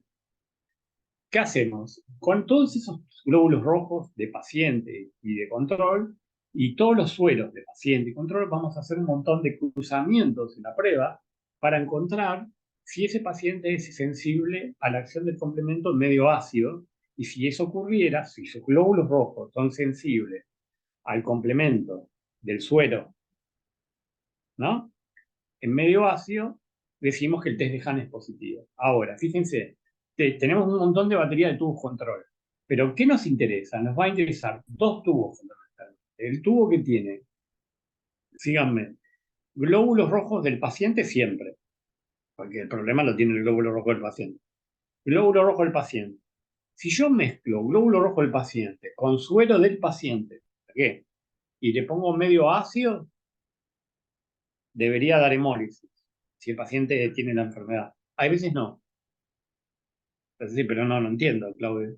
No, porque hay veces el suero del paciente, como el paciente tiene la enfermedad, consume mucho complemento y el suero tiene poco complemento, entonces cuando vos la tengas técnica in vitro, mezclo glóbulo rojo del paciente, medio ácido y el suero no tiene el complemento y no hay hemólisis. Puede dar positivo, puede dar negativo. El tubo más importante no es ese, el tubo más importante es el que, escúchenme, el que lleva glóbulo rojo del paciente, ¿sí? Siempre, porque el problema está en el glóbulo rojo. Suero compatible, fresco, que saqué y le pedí a la gente de hemoterapia. Ese tiene complemento, porque es suero fresco normal, ese tiene complemento. Medio ácido. Si ese tubo da positivo, el paciente es HPN. ¿Entendió? O sea, el tubo más importante va a ser glóbulo rojo del paciente, que es el que tiene el efecto de la membrana, suero compatible, que pedí en banco de sangre, y medio ácido. El suero compatible aporta el complemento, el ácido se lo agrego. Si se lisan, quiere decir que el glóbulo rojo se largan normales, ¿sí? Por ejemplo, el tubo que dice glóbulos rojos del dador. Todos los tubos que se usen que tienen glóbulo rojo del dador tienen que dar negativos, porque los glóbulos rojos del dador no tienen un problema. O sea, si yo pongo glóbulos rojos del dador con suero del dador, que tiene complemento, y agrego ácido, no tiene que haber hemólisis, porque el glóbulo rojo del dador no tiene la enfermedad. ¿Se entiende, no? Creo que se entendió, no es tan complicado. Se largan un montón de controles, pero esos son. Y la citometría, una vez que dio positivo, la citometría se marca, esto es caro, se usan anticuerpos monoclonales marcados, y si la citometría da positivo, listo, ¿no? Si la citometría da positivo, eh, ya está diagnosticado y después se inicia el tratamiento. Acá tienen como una mezcla de tubos, ven, del paciente, del control, ¿sí? Acidificados, no acidificados. Este serían glóbulo rojo del paciente, tuvo 2, acidificado y que tiene suero compatible, entonces da positivo, ¿no? Después tienen todos los que es control, que es con glóbulo rojo del dador, o sea, como negativo. O sea, esté acidificado, no esté acidificado, siempre va a dar negativo, porque el glóbulo rojo del dador no tiene el problema. Criterios indicativos de hemólisis: reticulocitos, bilirrubina total a expensas de no conjugada, aumento del LH2, disminución del apto, y si fuera intravascular, hemoglobina libre y hemosieri. Vamos a los sitios de síntesis de la hemoglobina, ¿no? La hemoglobina, para entrar en el tema de hemoglobina, en el inicio de las hemoglobinopatías, porque bueno, vamos a tener que continuar la semana que viene, porque los temas son muy grandes y vamos a tener que continuar con esto la semana que viene, pero vamos a hacer una pequeña introducción hasta donde podamos llegar a hemoglobinopatías, pero bueno, como primera introducción, ven que dice acá las flechas, este es el nacimiento. Esto va a ser importante para que cuando me escuchen la clase del miércoles de enfermedad hemolítica del recién nacido. Fíjense que la hematopoiesis, la formación de los glóbulos rojos, cuando se está gestando en la panza de la madre, se ocurre en el saco vitelino, después es hepatoesplénica, no hay médula ósea acá. Esto es médula ósea. Recién sobre el final del embarazo y inicio hay médula ósea, que es donde dijimos que se formaba la célula de la sangre y la hemoglobina. Entonces, al principio tenemos siempre cadenas alfa. O sea, sin cadenas alfa es incompatible la vida. Por eso la alfa-talasemia homocigota es incompatible, produce hidropsis fetalis y es incompatible con ella. No puede haber no cadenas alfa. Pero fíjense que durante la gestación en el bebé lo que predomina son alfa y gamma. La unión de alfa y gamma forma hemoglobina fetal, alfa 2 gamma 2 es fetal, que tiene distintas propiedades fisicoquímicas que la hemoglobina alfa 2 beta 2 del adulto. Esta. Entonces, durante la gestación lo que predomina es la hemoglobina fetal. Y cuando se nace y se hace adulto, acá puede haber una mezcla, lo que predomina son las beta y las alfa. Ven que se mantuvo constante. Entonces en el adulto predomina la alfa 2, beta 2 y ocurre en la médula ósea. O sea, para resumen, en el adulto la síntesis ocurre en médula ósea y predomina alfa 2, beta 2, la A1. Y en el bebé en gestación predomina la fetal, alfa 2, gamma 2, y la síntesis es hepatoesplénica. ¿Sí? Esto es muy importante para cuando les explique enfermedad hemolítica del recién nacido. Entonces, eh, eh, eso es importante porque la hemoglobina fetal es, por ejemplo, resistente a los ácidos. Y luego tenemos, y eso lo voy a explicar también en la clase de enfermedad hemolítica del recién nacido, para ver si hay mezcla de sangre fetal con sangre de la mujer adulta. Y es resistente a los ácidos. Hay un test que se llama de Kleihauer-Betke que muestra, o sea, si yo, lo que quiero decir, si yo le tiro ácido a una sangre fetal, no quedan, los glóbulos rojos quedan, no les hace nada, porque son resistentes al ácido. Claro, si tiro ácido a una sangre en concentraciones diluidas, a una sangre de un adulto, quedan vacíos los glóbulos rojos, ahuecados. Y puedo diferenciar qué es un glóbulo rojo fetal de un glóbulo rojo. Miren la cantidad de mutaciones que hay. Estos son los genes, este es el gen para la síntesis de hemoglobina. ¿Ven todas estas estrellitas? Hay cientos de mutaciones, ¿no? ¿No? En los transcriptos y todo, piense de todo, desde el ADN, transcripción a ARN, ARN en el núcleo, citoplasma, síntesis de proteína, en este caso de la hemoglobina. Todos estos puntitos que ven acá son posibles mutaciones en el gen para la hemoglobina, tanto en los exones como en los intrones. Los I son intrones, ¿eh? Y los E son, ¿cómo se llama? Exones, ¿no?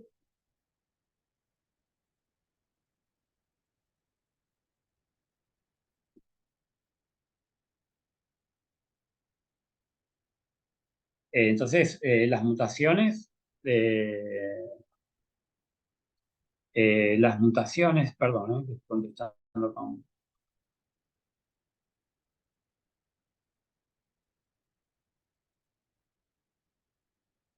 Bueno, terminé de contestar ahí. Las mutaciones pueden ser en zonas exónicas o intrónicas. Y entonces esto va a producir una proteína normal, una hemoglobina normal. Y vamos a tener las hemoglobinopatías. Acá tenemos la estructura de la hemoglobina. ¿Se acuerdan? 4 cadenas de globina, 2 alfa, 2 betas, los del adulto y los grupos hemo. ¿Cómo se clasifican las hemoglobinopatías? ¿Mm? ¿Cómo se clasifican cómo se clasifican las hemoglobinopatías? Las puedo clasificar, y con esto vamos a terminar. Las puedo clasificar en hemoglobinopatías estructurales, talasemias o hemoglobinopatías talasémicas. Hemoglobinopatías estructurales quiere decir que hay una alteración, un cambio de un aminoácido por otro en esa proteína. Por lo tanto, si cambian las propiedades fisicoquímicas de la molécula, voy a tener una hemoglobinopatía. Hay cientos, hay más de 500. hemoglobinopatía. Talasemia es una alteración, ahí lo dice claramente, en la síntesis de las cadenas de globina, ya sean alfa o beta. Si el problema es un problema en la síntesis de cadenas alfa, hablamos de alfa-talasemia. Y si el problema es una síntesis en las cadenas beta, hablamos de beta-talasemia. A su vez, las alteraciones en los genes pueden estar en los dos alelos, paterno y materno. Por lo tanto, la variante puede ser homocigota o puede ser heterocigota. Las variantes heterocigotas son siempre benignas. Las variantes homocigotas son graves. Lo que tenemos más en el país es la beta-talasemia heterocigota. Eso es lo que tenemos, que se conoce como enfermedad del Mediterráneo. Nosotros tenemos mucho y tenemos que hacer el diagnóstico diferencial con la anemia farropénica. Porque los dos son microcíticas hipocrómicas y una no necesita hierro, esta necesita tratamiento con hierro y la otra sí. Entonces, queda claro lo que es una talasemia y lo que es una hemoglobinopatía. La hemoglobinopatía son esas de las letras, S, la de los drepanocitos, C, hemoglobinas inestables, hay de todas las letras que se les ocurra, tienen nombres, London, Barcelona, Baltimore.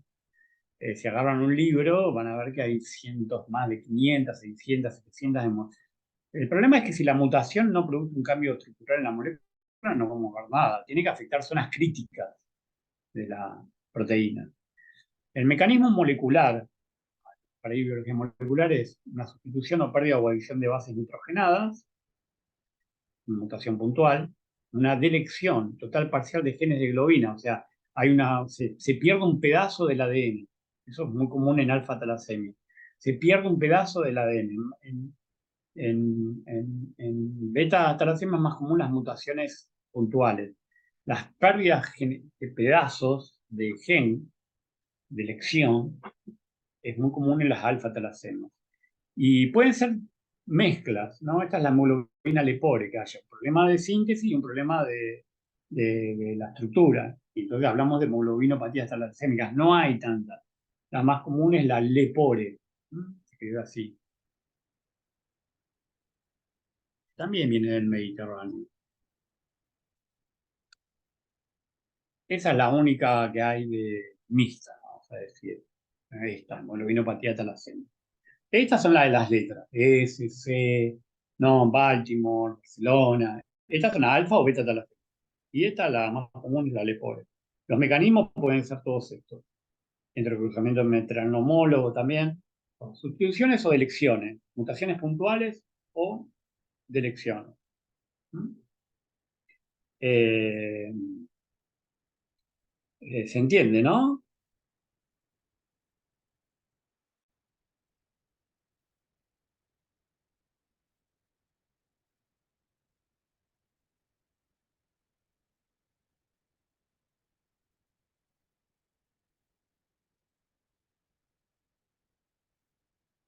¿Se entendió toda esta parte?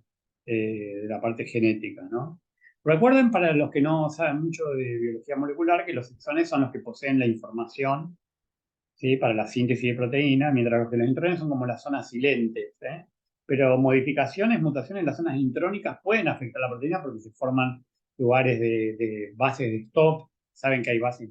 Acuérdense que las bases nitrogenadas, ah, acuérdense que las bases nitrogenadas, los que estaban de A3, los codones, hay codones de stop, de frenado de la síntesis proteica. Entonces, si yo tuve una mutación puntual que me cambió una de las letras, adenina por citosina, bueno, adenina, citosina, guanina, timidina, adenina con timina, citosina con guanina, digo, si hay un cambio de una de esas letras, el codón se forma distinto.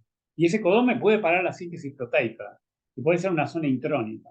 Acuérdense que los exones son los que llevan la información, y después tenemos pedazos intrónicas, los intrones, que no contienen información, pero son muy importantes en la formación proteica, aunque no llevan la información, la codificación para la formación de la proteína.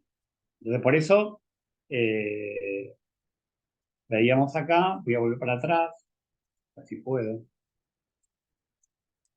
Ven que las mutaciones pueden ser en zonas intrónicas, estas, ¿eh? Y en las negras, que son las que codifican. De hecho, ustedes fíjense que ven que se va formando la proteína, se va formando el ARN, no sé si se acuerdan esto de biología, se forman los CAP, estos, ¿se acuerdan? La poliadenilación, y fíjense que acá se pierden las zonas, ¿eh? Se van perdiendo en las zonas intrónicas, se forman loops, se cortan, esto se llama splicing en biología, y ahí se forma el ARN maduro, que va a llevar la información para la síntesis, la traducción, que es la síntesis de proteínas. A resumen de biología, ADN a ARN es transcripción, para lo cual se vuelan las zonas intrónicas por un fenómeno que se conoce como splicing, que es corte. Entonces se forma un ARN mensajero, un ARN de transferencia, hay un ARN ribosomal, ¿ustedes se acuerdan? Y después en el ribosoma, esto estamos en el ribosoma, ¿ven? Que tiene dos subunidades, aquí ocurre la síntesis proteica, el retículo endoplásmico granular o REG. Ahí ocurre la síntesis proteica. Entonces, más o menos esto es biología, pero fíjense que las mutaciones pueden estar en cualquier lugar, en las puntas del ADN, en el medio, en las zonas intrónicas que no codifican. Entonces tenemos, y todo eso puede producir alteraciones en el producto final, que es la proteína, en este caso es la hemoglobina. Este sería el gen de la hemoglobina. ¿Sí? Es un poco para que quede claro ese fenómeno, ¿no? Hemoglobinopatías estructurales existen aproximadamente, ya hay más de 500. Son mutaciones puntiformes, un cambio de una letra, por lo tanto forma otro aminoácido. Ustedes saben que los codones forman determinado tipo de aminoácido o grupo de aminoácidos. Cambia el codón, cambia el aminoácido. Y los aminoácidos tienen distintas propiedades físico-químicas. Algunos son polares, no polares. Entonces puede cambiar la solubilidad de la molécula, la carga eléctrica de la molécula. Entonces ahí la descubrimos, ¿no? Entonces clasificación, si cambió la solubilidad, porque cambió el codón, cambió el aminoácido, la proteína es distinta, tenemos la hemoglobina S y C. Con disminución en la estabilidad molecular, las famosas hemoglobinas inestables. Y si tienen alteración justo en el saco, porque la hemoglobina tiene un saco, acá, esto se estudia en química biológica, muy rica en histidina, que es una aminoácido, que atrapa al grupo M. Si la mutación es en esas histidinas, este hierro que tenemos se puede formar hierro 3 más, formar metahemoglobina. Entonces, si el problema está ahí, hemoglobinas con alteración en la afinidad por el oxígeno, metahemoglobina. ¿Sí? Entonces, depende en qué lugar de la zona se produzca la alteración de los aminoácidos de la proteína. Entonces, las mutaciones próximas a la superficie de la molécula producen disminución de la solubilidad o la carga eléctrica. S, C. Son las más comunes. Mutación en el interior, ahí, en el corazón, como vimos, y claro, va a producir hemoglobinas inestables. Acuérdense que es una proteína cuaternaria, va a producir alteraciones en la afinidad por el oxígeno, en el hemo se produce, eso lo estudiamos, hay capítulos enteros para estudiar la P50, PO50, curvas de asociación-disociación, efecto Bohr, bueno, un montón se estudia eso, nosotros los químicos lo estudiamos mucho. La unión del oxígeno a la hemoglobina, al hemo, es muy particular, ¿no? Hay alosterismo, modificaciones estructurales. Entonces, si la región afectada es la cavidad del hemo, y vamos a tener alteraciones en la afinidad del oxígeno y hemoglobina hemo. ¿Sí? Puede ser que haya una mutación que no cambie nada, entonces no veo nada, a menos que haga un estudio de biología molecular. Acá entramos en las corridas electroforéticas. Esto es muy interesante. Fíjense este dibujito. La corrida electroforética se hace sobre acetato de celulosa.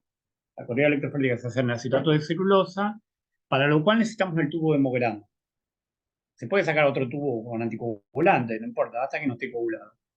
Van a lavar el tubo, como hacíamos para la CUM, lavan para que no haya proteínas que interfieran y lo congelan.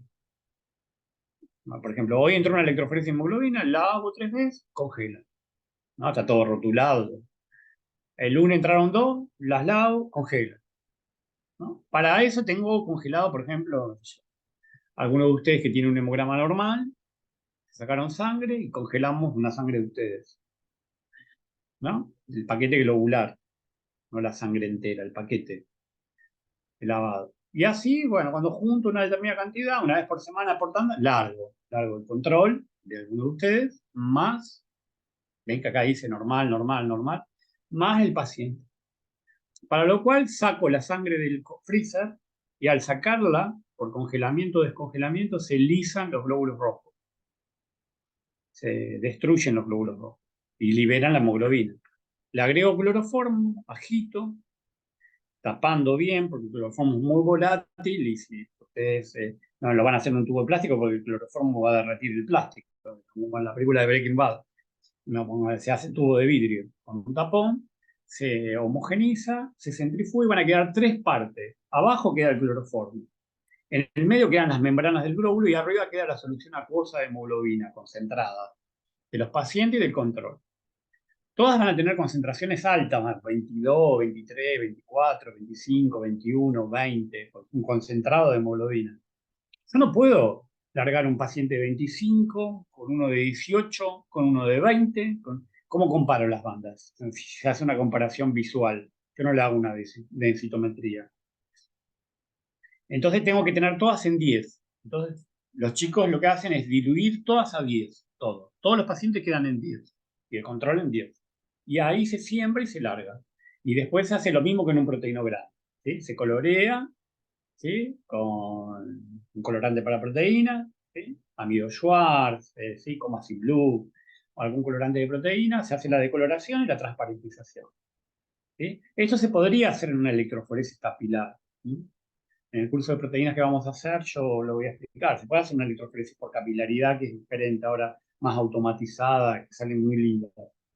Pero la técnica es parecida al viejo proteinograma que se sigue haciendo en acetato de celulosa. Nosotros usamos acetato de celulosa, el buffer que usamos no es veronal, como en el proteinograma, es buffer triglicina, que tiene un pH 8,9 alcalino. Todas las hemoglobinas se cargan negativamente. Cuando corro, normal, lo que veo es esta bandita chiquitita que es una anhidrasa carbónica. El glóbulo rojo tiene las anhidrasas carbónicas, son recontra súper importantes para la regulación del pH sanguíneo, ¿no?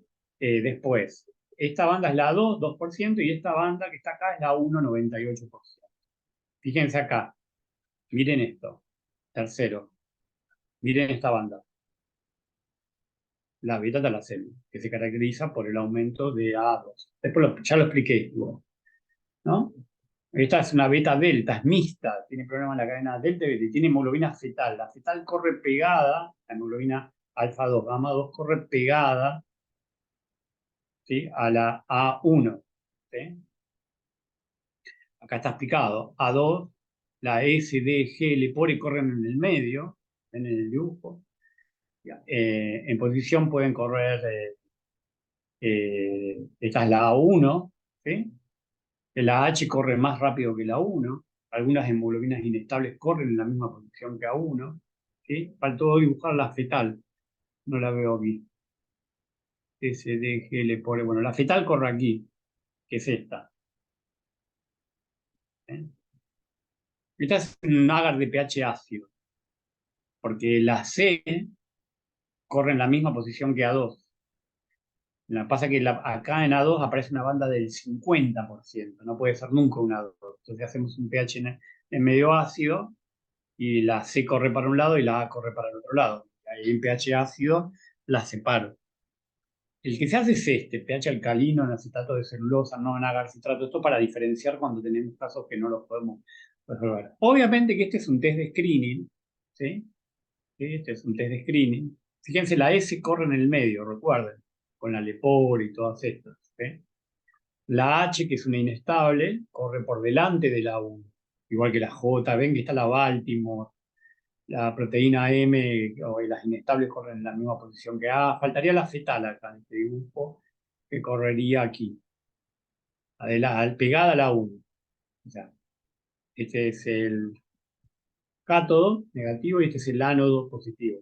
Están cargadas negativamente, empiezan a correr, correr, correr, correr. Normalmente tendrían esto y esto. Pero fíjense que en posición A2 corre la C, es un problema. Porque ¿cómo sé si es un aumento de A2 o es una C? Me doy cuenta porque en posición de A2 hay una banda que es un 50%. Y nunca una 2 puede tener un 50%. O sea, voy a haber un 50 acá y un 50 en A. No puedo tener un 50% en A2, que sea por aumento de A2. Seguramente es una C. Hago un agarza ácido y la separo. Yo si veo un 50% de posición acá, no pongo aumento A2. Pongo una banda anómala en posición A2, compatible con una C, porque la E y la O, la arábiga, todas estas son raras. De acá lo más común es la S, D y G no son comunes, la Lepore. Ven que pueden correr varias. O sea, esto es un test de screening. Después hay que hacer test más confirmatorios y después hay que ir a la biología molecular, a los genes. ¿Se entiende? Ven que puede haber mixtas. Por ejemplo, esta es una problema en S y en C. ¿Eh? O sea, en la posición A2 tengo esta posición de C y esta es la S. No hay A1. ¿Ven? Tengo dos bandas. Esta es la C, en posición A2, y esta es la que queda en la mitad, la S. ¿Sí? ¿Ven? La Barcelona. O sea, hay un montón de hemoglobina. Por eso nosotros en el informe ponemos hemoglobina anómala compatible con. O se observa una banda anómala entre A1 y A2 compatible con. Se observa una banda anómala en A2. Es muy difícil, salvo el aumento de A2 acá. Todo lo demás es un test de screening. O sea, me apareció una banda anómala. Normal no es. Después tenemos que hacer test confirmatorios y biología molecular para confirmar que hemoglobinopatía es. Vamos a parar acá porque ya entramos específicamente en la S, que es la drepanocitosis. ¿Eh? Dejamos acá, continuamos con la drepanocitosis, ¿sí? Y continuamos la semana que viene. ¿Mm? Por ahora el examen sería el 22. Quizás eh, tengamos que agregar alguna clase más y si vemos que no llegamos a ver todos los temas, quizás lo hablamos después bien tranquilo. Si ustedes quieren rendir el 22, así ya terminan el curso, rinden el 22 y después de rendir terminamos con los temas algún tema que falte, que no se los voy a tomar. Hablamos bien la semana que viene. No sé si quieren, esperen, voy a dejar de compartir. ¿Ustedes prefieren rendir el 22 aunque no terminemos con todos los temas? O sea, en el examen entrarían los temas que vimos, o prefieren que alarguemos un poquito más el curso y que les tome todo junto, que les tome con el tema de, por ejemplo, leucemia y todo. Porque no creo que podamos ver leucemia la semana que viene. No sé cómo prefieren. ¿Quieren rendir el 22 o si no lo pasamos al... No sé, no tengo problema. No nos podemos pasar ya de esa fecha, sí. Podemos rendir el 22 o el 29. ¿Cuándo quieren rendir? Háblenlo en el grupo, que yo no tengo. Sí, como ustedes quieran. Yo no estoy en el grupo WhatsApp. Háblenlo también con Gonzalo y arreglen. O es el 22 o es el 29. Otra fecha no. Si tomo el 22 no vamos a poder ver todos los temas y yo después les voy a dar una clase el 29 para completar todos los temas, para que tengan todo. Y tomamos hasta donde vimos. Si es el 29, seguramente podemos llegar con todos los temas y tomo todo. Pregúntenlo después en el grupo, lo hablan con Gonzalo, después se comunica conmigo, pero entre el 22 y el 29 terminamos el curso. Y el examen es o el 22 o es el 29. ¿Eh? Eso ya sepanlo. Lo que diga la mayoría, hacemos. Bueno, que tengan un excelente fin de semana, un abrazo grande, Gonzalo, y buen fin de semana. Nos vemos el miércoles para la charla de enfermedad hemolítica del recién nacido. Chao, chicos.